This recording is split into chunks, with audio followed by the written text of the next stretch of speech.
Bonjour tout le monde, je vous propose de bosser pour moi et de gagner 5400 € en restant chez vous à ne rien foutre. Est-ce que ça vous intéresserait? Non, je déconne, j'avais envie de faire comme les vraies chaînes YouTube qui ont un peu de publicité au début et même au milieu et même à la fin. Et je sais pas si vous avez vu cette pub du mec qui à plusieurs endroits, il insiste, te propose de rester chez toi, de travailler pour lui, de gagner 5400 € à rien faire, parce que toi t'es trop con en tant que salarié, à aller bosser, à te lever le matin pour 1500 balles dans le meilleur des cas, voire moins parfois. Donc vous êtes cons les mecs, allez gagner 5400 € en restant chez vous et ne foutez rien.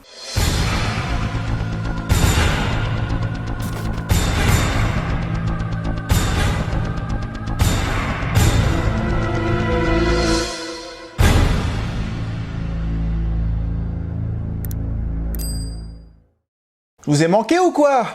Bonjour à tous et soyez les bienvenus sur Nienko TV. Je suis particulièrement heureux de vous retrouver pour cette nouvelle saison. Nouvelle année durant laquelle nous allons à nouveau parler de cinéma, nous allons à nouveau parler de séries télé, nous allons à nouveau faire des tops et des classements, mais nous allons remplacer la partie télé de mon enfance parce que j'ai plus grand chose à dire sur les émissions de mon enfance en tout cas. Peut-être que je parlerai de la télé actuelle un jour, mais c'est pas pour tout de suite. Et on va remplacer cette partie de ma chaîne par une nouvelle partie ciné qui va s'appeler Solo et Duo au cinéma, qui va me permettre enfin de parler de films qui n'ont eu que 1 ou 2 exemplaires parmi les centaines que j'ai derrière moi, parce que ça me frustrait de m'enfermer uniquement dans les sagas, alors qu'il y a beaucoup de films individuellement que j'aime beaucoup et que j'ai envie de partager avec vous. Je vous invite donc à rester connecté pour ne pas rater ça, parce que ça va venir assez vite. Et du coup, pensez à vous abonner si ce n'est pas déjà fait. Si toi, là, tout de suite, tu cliques sur t'abonner et tu coches la cloche de notification pour ne pas rater les prochaines vidéos. Je vous propose d'attaquer cette saison de Nienko TV par les sagas du cinéma, et aujourd'hui, nous allons parler de Jurassic Park. On y va! Qu'est-ce qu'il y a là-dedans, King Kong?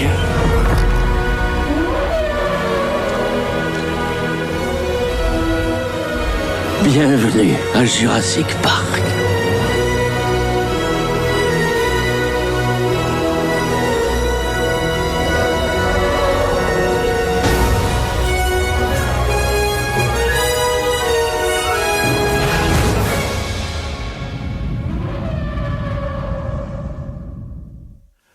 Alors je vous le dis tout de suite, si je fais cette vidéo aussi tard par rapport à d'autres sagas que j'ai pu faire les années d'avant, c'est parce que je n'aime pas spécialement Jurassic Park. C'est pas que j'aime pas, c'est que ça me fait rien de particulier. Il y a 5 films à ce jour dans cette saga, j'ai vu les 5. J'ai vu les 2 Jurassic World au cinéma, mais les 3 Jurassic Park à l'époque, je les ai vus en VHS, parce que ça ne m'attirait pas, les dinosaures ne m'ont jamais attiré. 5 films donc, dont un absolument marquant qui est le tout premier. Donc aujourd'hui, on va se concentrer uniquement sur Jurassic Park, premier nom de Steven Spielberg, sorti en 1993. Faisons un petit voyage comme d'habitude dans le passé.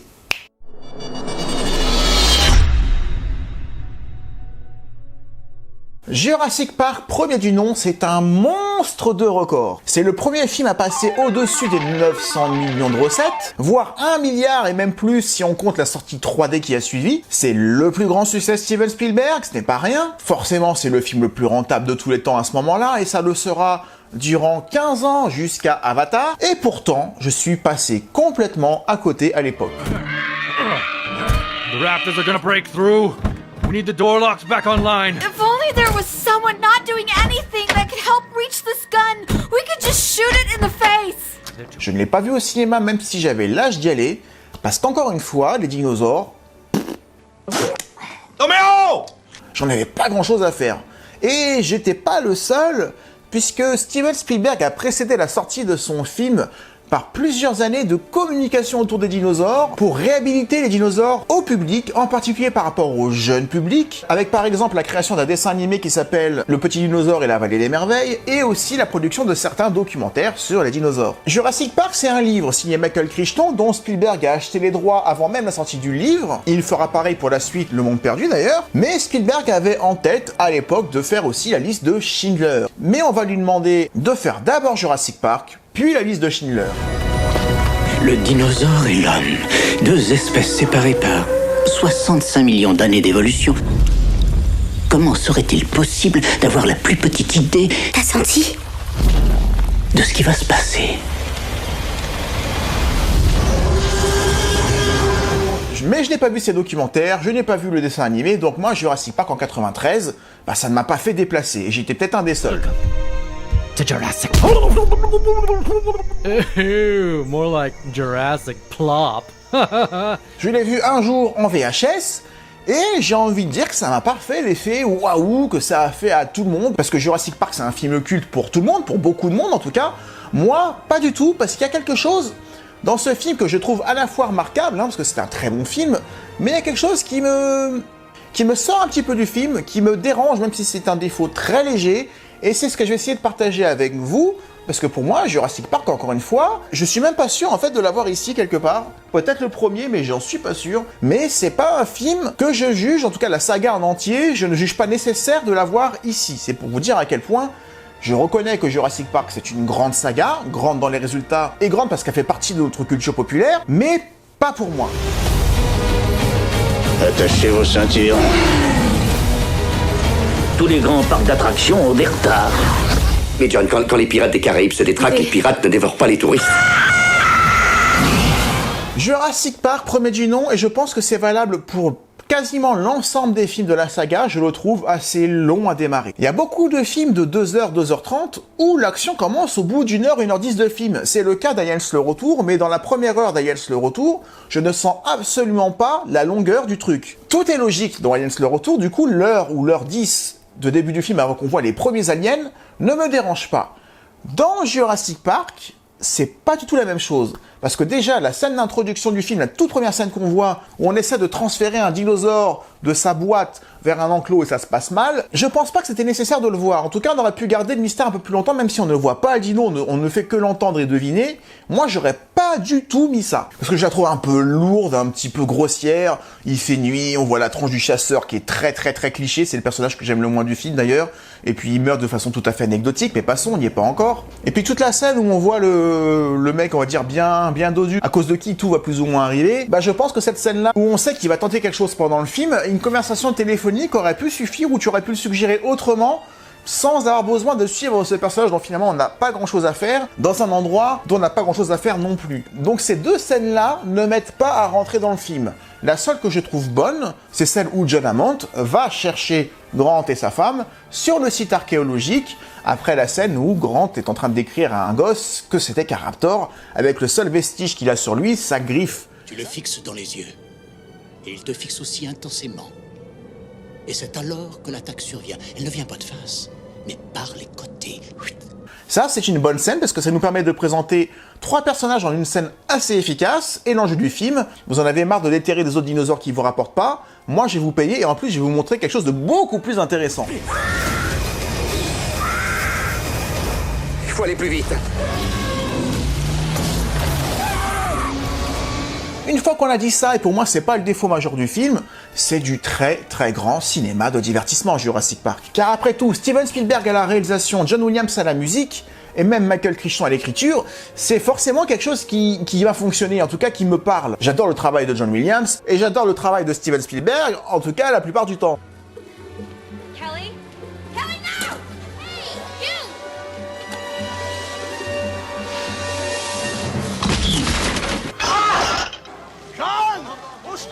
Et puis Stan Winston aux effets spéciaux, le papa de Terminator, entre autres. Donc c'est forcément une équipe qui me parle, et ça ne pouvait pas ne pas marcher. Sans compter que le casting est pas mal du tout, et en plus on a Samuel Jackson, l'acteur porte-bonheur, parce que tout ce qui touche ce mec c'est de l'or, et il a touché un certain nombre de films.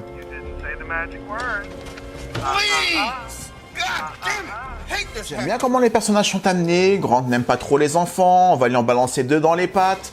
Ian Malcolm est là pour balancer des bonnes punchlines de temps en temps, beaucoup plus habilement que dans le deuxième en tout cas. Auriez-vous par hasard projeté d'avoir des dinosaures dans votre parc à dinosaures, hein? Eh oh! Eh oh! Sa théorie du chaos vient contrebalancer le côté un peu solennel, un peu sérieux de Grant. Le duo et puis même le trio avec la femme de Grant, ça fonctionne très bien. Car je le dis souvent, mais un bon film, c'est quoi? C'est une bonne histoire, et c'est aussi de bons personnages. Et les caractères des personnages, ils sont dévoilés Plus particulièrement dans une scène qui a l'air anodine, mais que j'aime beaucoup, c'est la scène de l'atterrissage en hélicoptère au début du film, quand ils vont tous atterrir sur la plateforme d'accueil de l'hélicoptère, où chacun va devoir s'attacher parce qu'il y a des turbulences, et sont tous en mode ça bouge, mais j'ai pas peur du tout, alors qu'ils sont tous en train de se chier dessus. J'aime beaucoup ce côté un peu pince sans rire, où tout le monde rigole pour se rassurer, se dire que j'ai pas peur, alors que tout le monde a peur, et puis tout le monde s'attache, sauf qu'il y en a un sur qui il y a pas de chance, parce que les deux trucs ne s'attachent pas, et qu'est-ce qu'ils font les autres? C'est con ce qui t'arrive. Moi, je suis bien attaché. J'aime bien. Il n'y a pas tous ces dialogues, mais tout ça, ça passe par les rires et les regards.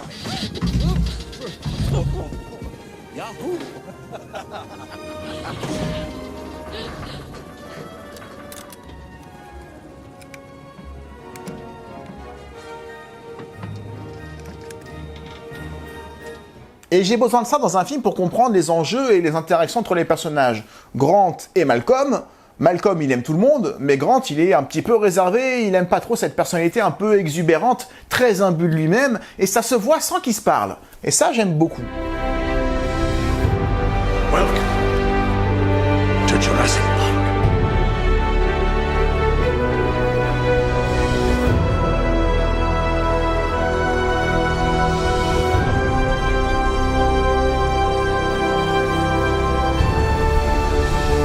Alors quel est le problème du coup pour moi pour Jurassic Park? Et quand je dis le problème, c'est des problèmes mineurs. Ça suffit à me sortir par moment du film, mais c'est vraiment parce que j'ai envie de pinailler et vous dire en quoi Jurassic Park m'a toujours, ou ne m'a jamais, hypé comme beaucoup de monde. Il y a toujours une réserve que j'ai par rapport à cette série de films, même le premier, c'est notamment la maladresse dans certaines transitions. J'ai un exemple qui vient tout de suite en tête. Quand ils font la visite en voiture, la première du parc qui soit en état de fonctionnement, le chasseur, ce personnage que je peux pas blairer, parce qu'il est toujours sérieux mais pas crédible, c'est quand il dit « Silence tous les deux !» Il s'approche de l'enclos du tyrannosaure. Quiet, all of you. We're approaching the Tyrannosaur paddock. Alors pourquoi est-ce qu'ils disent silence? Qu'est-ce que ça change? C'est pas eux qui font du bruit à plusieurs kilomètres de distance, c'est juste pour dire « Attention, moment grave en approche, regardons ce qui se passe. » C'est pas très fin. Normalement, on ne doit pas ressentir ces effets de « attention, il va y avoir du danger ». C'est quelque chose qui doit être suggéré ou qui doit être assez fin justement pour que tu le ressentes pas. C'est fin, c'est très fin, ça se mange sans fin. C'est juste pour qu'on nous rappelle notre intention après un certain moment de détente. Et je ne veux pas ressentir ça. Dans un film bien fait, je ne ressens pas ces transitions entre les moments de dialogue un peu légers et le moment où on va te prévenir que c'est sérieux. Il y a aussi beaucoup, et c'est la patte de Spielberg souvent au cinéma, mais moi j'aime pas ça, c'est les gros plans sur les visages comme ça des personnages qui hallucinent de ce qu'ils voient, et à juste titre, parce qu'ils voient des dinosaures. Mais quand même, moi j'ai du mal au cinéma, et ça fait même un peu cinéma français des années 60. Plus gros, beaucoup plus gros. Vous allez voir, attendez. Ça doit faire ça, écoutez. Vous permettez, messieurs, non, un peu de silence. Écoutez.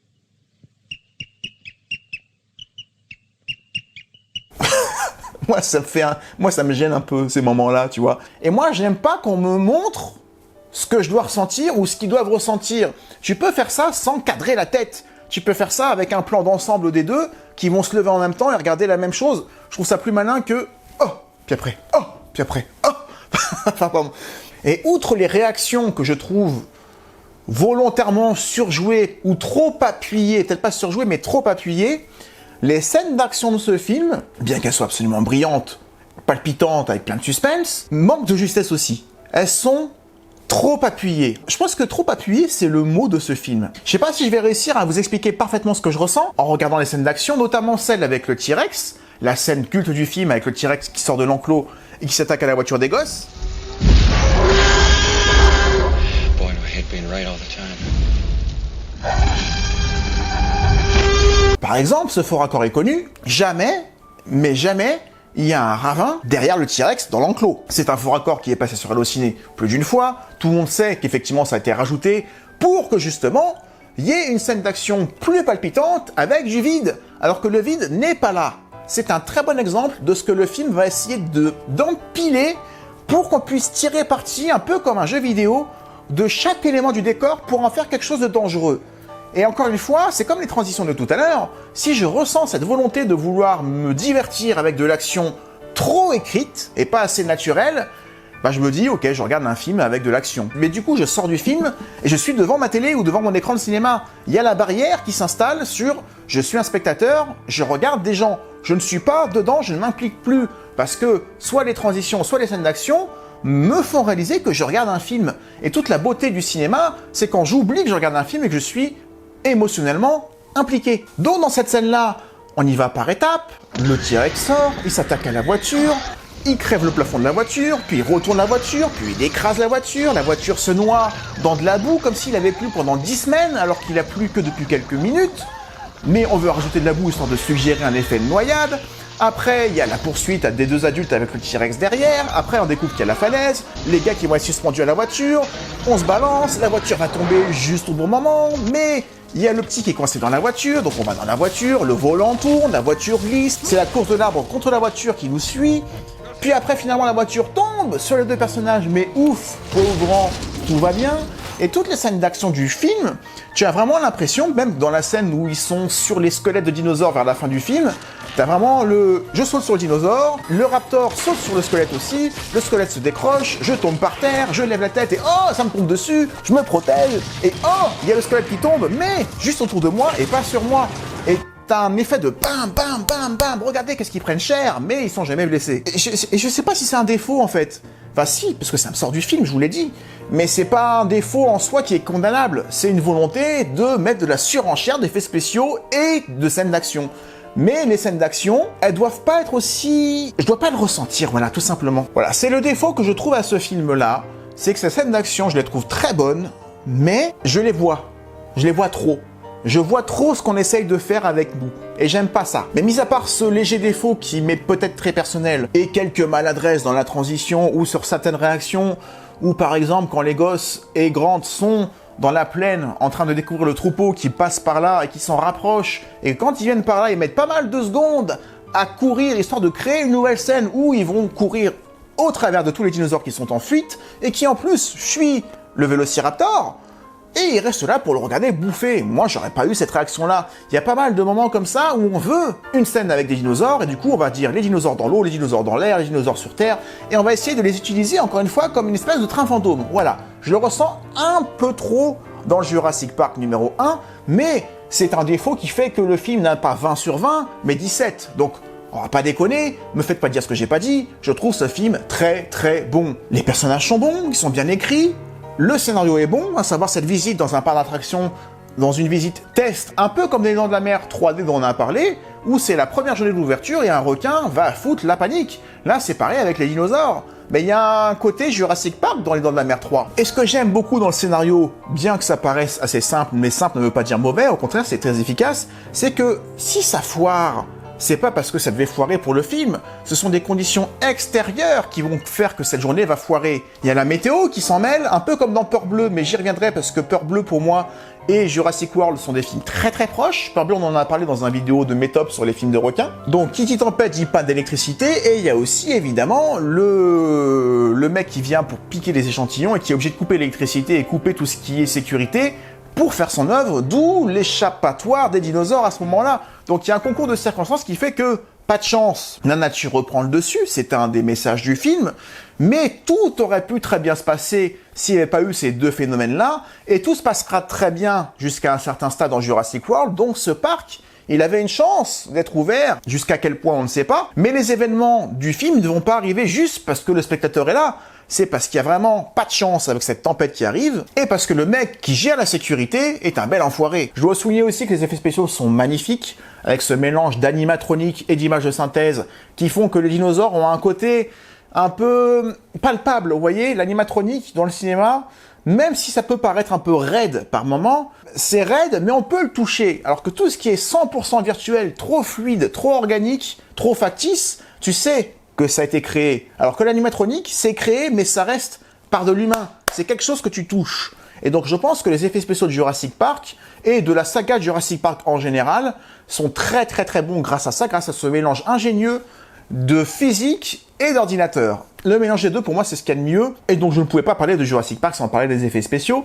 C'est tout ce que je peux dire sur Jurassic Park premier du nom, un film que je regarde toujours avec plaisir, mais qui ne mérite pas, mais encore une fois, il faut que je vérifie, mais qui ne mérite pas forcément d'être dans ma collection, mais je pense quand même que je vais m'acheter le premier si c'est pas fait, genre en 4K, une version bien restaurée, bien belle. Je vous propose que dans la prochaine vidéo, on parle du monde perdu, Jurassic Park 2. D'ici là, merci d'avoir regardé la vidéo jusqu'au bout, j'espère qu'elle vous a plu, je suis encore une fois ravi de vous retrouver pour cette nouvelle année. Pensez bien à vous abonner, à cocher la cloche, à partager la vidéo, à mettre des commentaires ou à mettre des pouces bleus si elle vous a plu, et on se retrouve dans quelques jours pour un film sur lequel je serai beaucoup moins sympa, qui est Le Monde Perdu, Jurassic Park 2. D'ici là, prenez soin de vous, ciao. I'm back, suckers! Oh, everybody get down! Say hello to my little friend! Enough is enough! I've had it with these mother effing raptors on this mother effing island. Ray, you're alive! And you have both arms. What? Sure, I've got both arms. Why wouldn't I? Because a black guy's arm, it fell on me. We thought you were dead! Oh, I see. So a black arm falls on you and you just assume it's mine. What? No.